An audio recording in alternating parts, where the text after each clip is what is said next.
मरते दम तक युद्ध को तैयार ईरान, जनवरी जंग में फंसे ट्रंप नेतन्याहू। इसमें कोई शक नहीं है कि ईरान में 28 दिसंबर 2025 से शुरू हुए हिंसक प्रदर्शनों ने ईरान के सुप्रीम लीडर अली खामनेई के शासन की नींव हिला दी।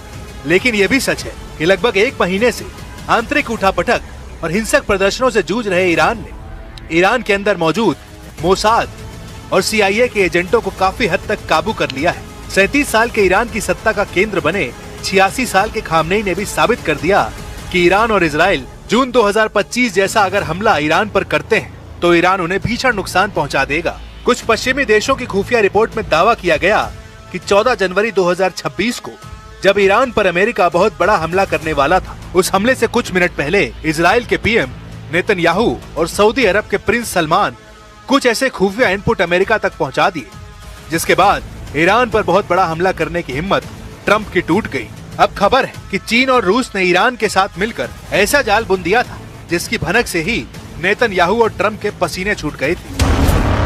खबरदार, जनवरी 2026 वाला ईरान अब जून 2025 वाला ईरान नहीं है। अगर अमेरिका और इजराइल मिलकर ईरान पर अगले कुछ घंटों या दिनों में हमला करते हैं तो इस बार ईरान युद्ध जीतने के लिए नहीं बल्कि अपने दुश्मनों के वजूद तबाह करने के लिए जंग करेगा।